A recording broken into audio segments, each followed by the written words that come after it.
ஐந்து கரத்தனை ஆனை முகத்தினை இந்தின் இளம்பிறை போலும் ஈற்றனை நந்தி மகந்தனை ஞான கொழுந்தினை புந்தியில் வைத்தடி போற்றுகின்றேனே. வணக்கம். நம்ம ஜோதிட சொந்தங்கள் எல்லாருக்கும் வணக்கம். இன்னைக்கு நம்ம பார்க்க போகிற தலைப்பு தனித்த குரு. இதில் என்ன பெரிய பார்க்க போகிறோம்? தனித்த குரு இருந்துச்சுன்னா எங்கே இருந்தாலும் பஞ்சாயத்து தாப்பா. அந்தணன் தனித்து நிற்கில் அபகீர்த்தி மெத்த உண்டு, அந்தணன் தனித்து நிற்கில் அவதிகள் மெத்த உண்டுன்றான். அப்போ குரு ஒரு இடத்துல தனிச்சு நின்றுச்சுன்னா அந்த இடம் பிரச்சனை ஆயிரும், பஞ்சாயத்து ஆயிரும்ன்ற மாதிரியான ஒரு பாயிண்ட்டு. சரியா? ஆனால் அந்த பிரச்சனை கொடுக்கக்கூடிய குரு, தனித்த குரு எல்லா ஜாதகத்துக்கும் பிரச்சனையை கொடுத்துருமா அப்படின்னா கொடுக்காது. யோகமாக செயல்படுறதும் உண்டு. அப்போ இது இந்த தனித்த குருங்கிறது எந்த இடத்துல பாசிட்டிவான பலன்கள் கொடுக்கும், எந்த இடத்துல நெகட்டிவான பலன்களை கொடுக்கும் அப்படிங்கிறத எப்படி ஐடென்டிஃபை பண்ணுறது அப்படிங்கிறத நம்ம இந்த பதிவில் பார்க்க போகிறோம். எப்படி? இப்போ தனித்த குரு அப்படின்னு எடுத்துக்கிட்டால் எந்த இடத்துல உட்காந்துருந்தாலும், ஃபார் எக்ஸாம்பிள் இப்போ 7ஆம் இடத்துல குரு தனிச்சு உட்காந்துருக்காருன்னு வச்சுங்களேன். ஒரு பொண்ணு பிடிக்கிறதுங்கிறது அடேங்கப்பா, இந்த அதுனா பாபரா இப்போ எத்தனையோ முறை படையெடுத்து வந்து இந்தியாவை பிடிக்க ட்ரை பண்ணார் அப்படின்றாங்கல்ல, அது மாதிரி பொண்ணு பிடிக்கிறதுங்கிறத அத்தனை முறை படையெடுக்கணும், அப்பயும் அமையாது. அல்லது ஒரு மாப்பிள்ளை அமையிறதுங்கிறது அதே மாதிரி தான், இழுன்னு இழுத்துக்கிட்டே போகும். 7ஆம் இடத்துல குரு இருந்ததுன்னா திருமணம் செட் ஆகிறதுங்கிறது, அந்த கைகூடி வர்றதுன்னு சொல்லுவாங்கல்ல, அது இழுத்துக்கிட்டே போயிடும். சரி, இதே இது 10ஆம் இடத்துல குரு தனிச்சு நிற்கிறார் அப்படின்னா சொல்லவே வேண்டாம். ஈசனார் ஒரு வத்திலே தலையொட்டிலே இறந்து உண்டதும் அப்படின்னா 10ஆம் இடத்துல குரு வந்து தனிச்சு நின்றுச்சுனாக்க அவங்களுக்கு தொழில்களில் என்னமும் செட் ஆகாமல், வேலையும் செட் ஆகாமல் ரொம்ப சிரமப்படுவாங்க அப்படின்னு அர்த்தம். சரி, இதில் கொஞ்சம் உணர்ச்சி வசப்பட்டு அப்படியா இப்படியான்னு ஆரம்பிச்சிடாதீங்க. அதாவது விஷயம் என்னன்னா, 10ஆம் இடத்துல குரு இருக்கிறதுங்கிறது எல்லாத்துக்குமே பாய்ச்சிடாது. எந்த விதியுமே எல்லாத்துக்கும் ஒரே மாதிரி பேசாது. அதான் சில இதில் சொல்லுவாங்க, ரொம்ப குழப்புற மாதிரி இருக்கேன்னு. குழப்பாமல் கேட்கணும், இல்லாட்டி 2 வாட்டி கேட்டாத்தையும் புரியும். இப்போ பாருங்கள், 10ஆம் இடத்துல குரு இருந்ததுன்னா வந்து அதோட சரி ஒரு வழி ஆயிடுவேன். அதுவும் தனிச்ச குரு நான் சொல்கிறது. இங்கே பார்த்தீங்களா, லக்னம் துலா லக்னம்னு வச்சுக்கிடுங்க. 10ஆம் இடத்துல கடகத்தில் உச்சம் பெற்ற குரு தனிச்சு நிற்கிறார் அப்படின்னா அந்தணன் தனித்து நிற்கில் அபகீர்த்தி மெத்த உண்டு, அந்தணன் தனித்து நிற்கில் அவதிகள் மெத்த உண்டுங்கிறான். அப்போ குரு போய் 10ஆம் பாவத்தில் நிற்கிறது பஞ்சாயத்து ஆகிப்போச்சையா அப்படின்னாக்க ஆமாம் பஞ்சாயத்து தான். ஆனால் இந்த குரு தசை நடக்கணும். எப்போ நடக்கணும் தெரியுமா? இந்த சாதகாரையும் சம்பாதிக்கிற வயசில். ஒரு சம்பாத்தியம்ங்கிற வயசு எப்போ இருக்கும்? ஒரு 20-22 வயசில் ஆரம்பிக்குதுன்னு வச்சுங்களேன். சீக்கிரமே ஆரம்பித்தா கூட ஒரு 68-70 வயசு வரையும் கூட சம்பாதிக்கட்டும்யா. 75 வயசில் 72 வயசில் வருது குருதசை. அல்லது 10 வயசில் பிறந்ததுமே குருதசை ஆரம்பித்து இவர் சம்பாதிக்க வரையில் முடிஞ்சு போயிடுதுன்னு வச்சுக்கோங்க. அப்போ இந்த குருவால் எந்த பிரச்சனையும் இல்லை. அது 10ஆம் இடத்துல குரு இருக்கிறனால உனக்கு யோகமும் இல்லை தோஷமும் இல்லைன்னு முடிச்சிடலாம்.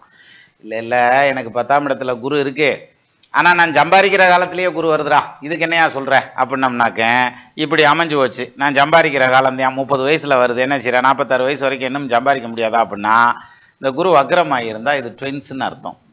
அப்போது இந்த இடத்துல பிரமாதமான சம்பாத்தியம் வந்துடும், நல்ல சம்பாத்தியம் வரும். குரு தசை நடந்ததுன்னா யோகமாக இருக்கும் அப்படின்ற மாதிரியான அமைப்பு. அப்போது இதில் இன்னொரு விஷயம் இருக்குது. இந்த பர்டிகுலர் ஜாதகத்தில் இப்போ நான் காமிச்சிருக்கிற இந்த துலா லக்ன ஜாதகத்துக்கு இந்த குரு வக்ரம் ஆகலைன்னாலும் யோகத்தை செய்யும். எப்படின்னு சொல்லுங்க பார்ப்போம். அதாவது துலா லக்னத்துக்கு குரு வந்து 3-6க்கு உண்டான ஆகாதவன் இல்லையா?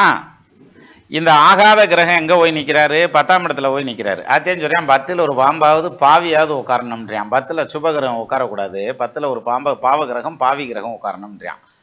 அப்போ மற்ற லக்னங்களுக்கு குரு உட்கார்றதுங்கிறது பஞ்சாயத்து. ஆனால் துலா லக்னக்காரங்களுக்கு 10ஆம் பாவத்தில் குரு உச்சம் பெற்று தனிச்சு நின்னாலும் வக்ரமானாலும் வக்ரமாக காட்டினாலும் குரு தசை நல்லாயிருக்கும். ஒரே போ. சரியா?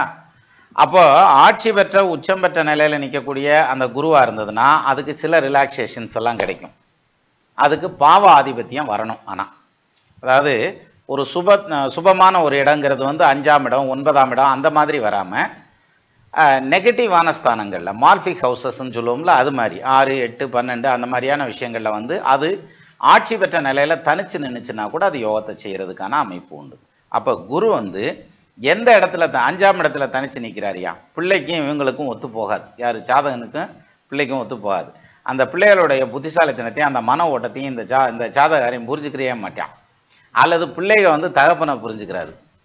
சரி, அதே குரு வந்து 4ஆம் இடத்துல நிற்கிறார், தனிச்ச நிலையில் நிற்கிறார் அப்படின்னா ஒரு வீடு வாசல் சம்பாதிக்கிறதுக்குள்ளே கிறங்கி கிறு இருத்து சொத்துன்னு விழுந்துருவான். அந்த அளவுக்கு வந்து என்னதான் வருமானம் வந்தாலும் சொந்த வீடு வாசல் சொத்து சுகம் அமையிறது கஷ்டம். அதே மாதிரி வாகன யோகம் சித்திக்கிறதுங்கிறதுமே ரொம்ப சிரமம். குரு சுபகிரகம் தான், ஸ்வீட்டு தான். என்ன வயிறு நம்ம எங்கிட்டு ஸ்வீட்டை சாப்பிட்றது, வேணா 2 கைப்பிடி சாப்பிடலாம், அதுக்கு மேலே எப்படி சாப்பிட்டுப்பிடியா, அந்த மாதிரி ஆயிரும். அப்போ அளவுக்கு மிஞ்சினால் அமிர்தமும் நஞ்சு அப்படின்றாங்கல்ல, அப்படி நஞ்சாவும் பிஞ்சாவும் போயிரும்ன்ற மாதிரியான அமைப்பு தான் இந்த குரு வந்து தனித்த நிலையில் நிற்பது. எந்த இடத்துல குரு தனிச்சு நின்னாலும் அந்த இடத்துல வந்து நெகட்டிவ் இம்பேக்டை கொடுக்கறதுக்கான அமைப்பு ஒன்று பாவக ரீதியாவோ அல்லது ஆதிபத்திய ரீதியாவோ அது பர்ஃபெக்டாக மேட்ச் ஆகும். இப்போ பாருங்க, இந்த குரு உட்கார்ந்துருக்கிறதுங்கிறது வந்து தனிச்ச நிலையில் நின்று அது யோகத்தையும் செய்யுமா அப்படின்னா பிரமாதமாக செய்யும். அப்போ குரு தசை சம்பாதிக்கிற காலத்தில் வந்தால் கூட அருமையான யோகத்தை செய்கிறதுக்கான அமைப்பு நிச்சயமாக உண்டு சார். அந்த அம்சம் உங்கள் ஜாதகத்தில் இருக்கான்னு மட்டும் பாருங்கள். இருந்ததுன்னா அந்த குரு தசையை பார்த்து பயப்படவே வேண்டியதில்லை. ஏலே வரட்டும்டா குரு தசை, எத்தனை தண்டிக்கு வரேன், வரட்டு நானும் தான் பார்த்துக்கிறேன் அப்படின்ற மாதிரியான செட்டப்பில் நம்ம அதை ஒரு கை பார்த்துடலாம். சரி, இப்போ அதை நம்ம எப்படி அண்டர்ஸ்டாண்ட் பண்ணிக்கிறது அப்படின்னா அதுக்கு நம்ம ஒரு எடுத்துக்காட்டு ஜாதகம் வச்சுக்கிறோம் ரொம்ப ஈஸியாக புரியறதுக்காக. இப்போ ஸ்க்ரீனில் வர்ற இந்த ஜாதகத்தை எடுத்துக்கோங்க. 1996 மே மாதம் 2ஆம் தேதி 7:25 AM காலையில் நேரத்தில் திண்டுக்கல்ல பிறந்ததுன்னு வச்சுக்கிறோங்க. லக்னமாக வந்திருக்கிறது ரிஷப லக்னம், ராசியாக வந்திருக்கிறது துலா ராசி, ஜென்ம நட்சத்திரமாக வந்திருக்கிறது சித்திர நட்சத்திரம், 3ஆம் பாதம் வந்திருக்குது. ரிஷப லக்னத்துக்கு 8ஆம் இடத்துல குரு போய் ஆட்சி பெற்ற நிலையில தனிச்சு நிற்கிறார். இப்போ அந்தணன் தனித்து நிற்கில் அபகீர்த்தி மெத்த உண்டு, அந்தணன் தனித்து நிற்கில் அவதிகள் மெத்த உண்டுங்கிற பாயிண்ட் இங்கே மேட்ச் ஆகுமா அப்படின்னா ஆகாது. ஏன் ஆகாது? குரு தசை 2017 அக்டோபர் மாதம் ஆரம்பிச்சிச்சு. 17 அக்டோபர்னா இப்போ எவ்வளோ நாள் ஆகுது? 18, 19, 20, 21, 22, 23, 24 அக்டோபர் கிட்ட வந்துட்டோம். கிட்டத்தட்ட 6.25 வருஷம், அது 7 வருஷம் ஆக போகுது சார். இந்த 7 வருஷத்தில் இந்த குரு தசை 7 வருஷம் நடக்குது. 7 வருஷங்கிறது ஆல்மோஸ்ட் பாதியை நோக்கி வந்தாச்சு குரு தசையில் இல்லையா? அப்போது இந்த பாதி வர்ற வரைக்குமா விட 8ஆம் இடம் வந்து ஆயுள் ஸ்தானம் இல்லையா? அப்போ தூக்கியிருக்க வேண்டியதானே. 8ல் குரு வந்து போய் நின்னா அந்த ஸ்தானத்தை பாதிக்கும்ல, அப்போ உசுரை தூக்கி இருக்கணும்ல, ஆயுசோடய இருக்கக்கூடாதுல்ல இந்த ஜாதகம். எப்படா இருக்கான் அப்படின்னா அதே மேட்ரு. அதாவது இந்த இடத்துல Guru will not give the negative impact. என்ன காரணம் அப்படின்னா அவர் 8ஆம் இடத்து அதிபதி சார். அவர் ஒரு பாவகிரகத்தை பாவஸ்தானத்துக்கான அதிபதி, 8ஆம் பாவம்ங்கிறது. அதில் அந்த ஸ்தானாதிபதியாகி அவர் அங்கே ஆட்சியாகி நிற்கிறார். அப்போது 8ஆம் இடம் வலுக்குமே தவிர இழைக்கிறதுக்கான வாய்ப்பு இல்லை, அதாவது பாதிக்கப்படாது. It will give the great success especially in Guru மகாதிசை. அப்போ 8ல் போய் குரு ஆட்சியாகி நினைச்சுன்னா அதுக்கு தான் சொல்கிறான்ல, வளம்பெரும் லக்கினாதி வன்மையாய் ஆட்சி உச்சம் களங்கரும் பொன்னம் புந்தி கருத்துடன் இருகன் நோக்கில் அளம்பெரும் அஷ்டமாதி அசைவிலாத ஆட்சி பெற்றால் இலங்கிய முனிய கேளா இவனுக்கு ஆயுள் 100ன்றானே. அப்போ ஆயுசு பலம் வந்து நல்லா பிரமாதமாக கொடுத்து வச்சிருக்குல்ல 8ல் குரு உட்காந்துருக்கிறதுங்கிறது, 8ஆம் இடத்த அதிபதி ஆட்சியாகி நிற்கிறதுங்கிறதுனால. அப்போது இந்த ஜாதகருக்கு இந்த குரு தசை பாதிக்காதா? பாதிக்காதியா? இன்னும் சொல்லணும்னா யோகமாக இருக்கும். அப்போ இந்த இடத்துல குரு தனிச்சுன்னா பாதிக்கும்னு சொல்கிறாங்களே, பாதிக்காதா? பாதிக்காது. ஆனால் இப்போ பாதிக்கணும்னு வச்சுக்கோங்க. அது எப்படி இருக்கணும்னா இந்த 8ஆம் இடத்துல இருக்க குரு 7ஆம் இடத்துல இருந்துச்சுன்னு வச்சுக்கோங்க, பஞ்சாயத்தாகி போயிடும், உரண்டை இழுத்துரும். அதாவது எப்படி ரிஷப லக்னத்துக்கு இப்போ 8ல் குரு நிற்கிறார்ல ஆட்சி பெற்று, இதே ஜாதகத்தில் 7ல் குரு நிற்கிறாருன்னு வச்சுக்கோங்களேன், சிக்கல் தான். 6ல் நின்னா கூட பஞ்சாயத்து தான். இருந்தாலும் 6ல் நின்னாலும் 7ல் நிற்கிற அளவுக்கு மோசம் இருக்காது. 7ல் நிற்கிறதே ரொம்ப கடுமையாக பாதிக்கும். வேற எங்கே நின்னாலும் தொல்லை இருக்குது. 12ஆம் இடத்துல நிற்கலாம், தப்பு கிடையாது. 11ஆம் இடத்துல குரு தனிச்சு நிற்கலாம், தப்பு கிடையாது. இந்த இடங்களில் நிற்கிறத தவிர வேற ஏதாவது இடங்களில் நின்றுச்சுன்னா பிரச்சனை ஆகிடும். அப்போது இந்த ஜாதகத்தை பர்டிகுலர் ஜாதகத்தில் குரு தசை யோக தசையாக நடக்கும். எப்படிப்பா யோக தசையாக நடக்குது இவருக்கு அப்படின்னா, இந்த குரு தசை ஆரம்பித்தது எப்போ ஆரம்பிச்சதுன்னு பாருங்க, நீண்ட நாள் ஆகிப்போச்சு. குரு தசை ஆரம்பிச்சு இல்லையா? 2017 அக்டோபரில் ஆரம்பிச்சிருக்குது. அப்போ இவருக்கு வந்து பொழப்பு தலைப்பை கொடுத்து வெளியூருக்கு அனுப்பிச்சி விட்டுருச்சு, அல்லது வெளிநாட்டுக்கு அனுப்பிச்சி விட்டுருச்சு. கிளம்புப்பா, இடத்த காலி ஒன்றுப்பா அப்படின்னு வெளியே விரட்டி விட்டாச்சு. அப்போ தன்னுடைய குடும்பத்தை பிரித்து வெளியில் கொண்டுட்டு போய் குருவனுடைய இயல்பான காரகத்துவமான தனத்தை கொடுக்குறார் அப்படின்ற மாதிரியான பாயிண்ட் இங்கே வந்துடுது. அப்போது தனம் அப்படிங்கிறது, பொருளாதாரம் அப்படிங்கிறது பிரமாதமாக செட் ஆகுதுங்கிற மாதிரியான அம்சம் இந்த குரு தசையில். இப்போ இதில் பியூட்டி என்னன்னு கேட்டிங்கன்னா, குரு தசையில் வந்து 8ல் குரு போய் நிற்கிறார் இல்லையா? இது பார்க்குற இடம் எல்லாமே விருத்தி ஆகும். இந்த பார்க்குற இடம் எப்படி விருத்தி ஆகும் அப்படின்னா, லக்னத்துக்கு 12ஆம் இடத்தை பார்க்குறார், லக்னத்துக்கு 12ஆம் இடத்தை பார்க்குறார், லக்னத்துக்கு 4ஆம் இடத்தை பார்க்குறார், லக்னத்துக்கு 2ஆம் இடத்தை பார்க்குறார். அப்போ குடும்பம் அப்படிங்கிற மாதிரியான அமைப்பு பிரமாதமாக கொண்டு வந்து விட்டுரும் இந்த குரு. ஈவன் இவர் அட்டமாதிபதியாக இருந்தாலும் உடனே அஷ்டமாதிபதி திசை நடந்தால் கெடுத்து விடும்னு எடுத்துக்க கூடாது இந்த இடத்துல. ஸோ குடும்ப அமைப்பு அப்படிங்கிறது பர்ஃபெக்டாக கொண்டு வந்துடும். என்ன காரணம்? குடும்ப ஸ்தானாதிபதினு சொல்லக்கூடியவர் யார்? புதன் தானே. அந்த புதன் லக்ன கேந்திரத்தில் உட்கார்ந்துருக்காரா? உற்றதோர் குடும்பத்தாதி உதித்த லக்கணத்தில் மேவ வில்லவும் ஆட்சி உச்சம் வியாழமும் கேந்திரமேலில் தெள்ளிய கீர்த்தி உள்ளான் தேவரும் மதிக்க வாழ்வான் கள்ளமே இல்லை கண்டாய் கௌசிக முனிவன் வாக்கேன்றான். அப்போ 2க்கு அதிபதி வந்து லக்னத்தில் உட்காந்துருக்கிறது யோகம். அப்போ நல்ல குடும்ப அமைப்பு கிடைக்கும் அப்படின்ற மாதிரியான அம்சம் இதில் வந்துடுது. அதே மாதிரி 4ஆம் இடத்தை பார்க்குது, 4ஆம் இடத்ததிபதியை பார்க்குது, செவ்வாயை பார்க்குது. பாருங்க, மனப்பாடமாக இருக்காதுல்ல, நான் திருப்பி ஸ்க்ரீனில் எடுக்கிறேன். அதாவது 4ஆம் இடத்ததிபதியான சூரியனை குரு பார்க்குறார், 4ஆம் இடத்தை குரு பார்க்குறார், அது இல்லாமல் செவ்வாயை குரு பார்க்குறார். அப்போது இந்த குரு தசையில் இந்த ஜாதகனுக்கு சொத்து சுகம் அமையிறது, வீடு வாச கட்டுறதுங்கிறது, வண்டி வாகனம் வாங்குறதுங்கிற மாதிரியான பாசிட்டிவான பலன்கள் அத்தனையும் நடக்கும். அப்போ எப்போ நடக்கும்?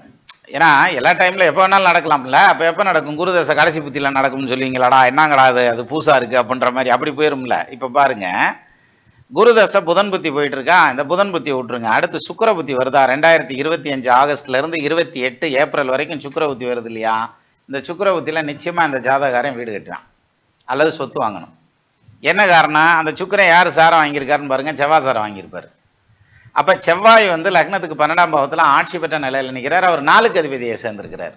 அப்போது சொத்து சுகம் அமையிறது அல்லது வீடு வாசல் அமையிறது அப்படிங்கிற மாதிரியான பாயிண்ட்டு இந்த ஜாதகத்தில் பர்ஃபெக்டாக மேட்ச் ஆகிறதுங்கிறது சுக்கிரன், சூரியன், சந்திரனை விட்டுருங்க, செவ்வாய், இந்த 3 புத்தியும் ரொம்ப அருமையான புத்தி இந்த குரு தசையில். அப்போது இது மாதிரியான யோக பாக்கியத்தை கொடுக்கக்கூடிய அமைப்பு அப்படின்றது வந்து இந்த குருவில் இருக்கே தவிர இந்த ஜாதகத்தை பொறுத்த வரைக்கும் குரு தனிச்சு நிற்கிறார், நீ பிச்சைதாப்பா எடுக்கணும் அப்படின்ற மாதிரியான கண்டிஷன் கிடையாது. அப்போ இதே மாதிரி மற்ற ஜாதகங்களுக்கும் குரு வந்து தனிச்சிருக்குதுங்கிறதுனாலையும் அடுத்து குரு தசை வருதுங்கிறதுனாலையும் அவ்வளவுதான் நம்மளை லைஃப்பை தொலைச்சி போடுவேன் அப்படின்ற மாதிரியான பாயிண்ட்டுக்கெல்லாம் போயிடாதீங்க. நிறைய விதிவிலக்குகள் இருக்கும். இது எல்லாத்தையும் தாண்டித்தான் ஜோசியம். சரியா? சூரியன் முதலாக கேது ஈராக 9 கிரகத்தையும், மேஷம் முதலாக மீனம் ஈராக 12 ராசியையும், அஸ்வினி முதலாக ரேவதி ஈராக 27 நட்சத்திரத்தையும் மட்டும் மனப்பாடம் பண்ணிட்டோம்னாலே பத்தாது. இதுக்கப்புறம் இது மாதிரியான ஹேண்ட்லிங், அதாவது ரொம்ப நுணுக்கமான வேலைப்பாடுன்றாங்கல்ல, அந்த மாதிரி நுணுக்கமான விஷயங்கள்லாம் வரையில தான் பலன்கள் வந்து பெருமளவு மாறுபடுறது அப்படிங்கிற மாதிரியான அமைப்பு. இது மாதிரியான விஷயத்தில் கான்சன்ட்ரேட் பண்ணல தான் நம்ம பலன் சொல்லக்கூடிய அந்த ஷார்ப்னஸ் அப்படிங்கிறாங்கல்ல, அந்த ஷார்ப்னஸ் வந்து ரொம்ப அதாவது கூறு தீட்டுறது அப்படிங்கிறது மாதிரியான அமைப்பு. ஏன்னா கூறுகட்ட பலனாக சொல்லிடக்கூடாது, அதனால் கூறு தீட்டித்தான் பலன் சொல்லணும். தமிழில் தான் ஒரு இலக்கண குறிப்பு, ஈறுகட்ட எதிர்மறை பெயரச்சம்னு ஒன்று இருக்குது. சரி, இது தமிழ் வகுப்பு இல்லை. அப்போது அந்த வகையில் இந்த குரு பகவான் வந்து தனிச்ச நிலையில் நின்னாலும் யோகத்தை செய்வதற்கான அமைப்பு உண்டு அப்படின்னு எடுத்துக்கலாம். சரி, இப்போ இதே ஜாதகம் அப்படியே நெகட்டிவாக வேலை செய்யணும்னு வைங்களேன், அதுக்கு என்ன பிராப்தம் வரணும்? கொஞ்சம் யோசனை பண்ணி பாருங்க. இதே செட்டப் இருக்குப்பா, 8ல் தான் குரு ஆட்சி பெற்ற நிலையில் நிற்கிறார், குரு தசை நடக்குது. ஆனால் இந்த குரு வக்ரம் மட்டும் ஆயிருந்துச்சுன்னா மொத்தமும் காலி, கம்ப்ளீட்டாக காலி. அப்போது எந்திரிச்சு நிற்க விடாமல் பண்ணிவிடும். அதே இது 7ஆம் இடத்துல நின்று வக்ரமாயிருந்தா சிறப்பாக இருந்திருக்கும். இது எப்படிங்கிறத கமெண்ட்ல கொடுங்க. சரியா? மீண்டும் நம்ம இன்னொரு வீடியோவில் சந்திக்கலாம். நமது நண்பர்கள் ஆள் போல் தலைதளைத்து அருகது போல் வேரூன்றி மூங்கில் போல் கிளைகிளைத்து முதியாமல் வாழ்ந்திருக்க வாழ்கவென வாழ்த்தி அமைகிறேன். வணக்கம்.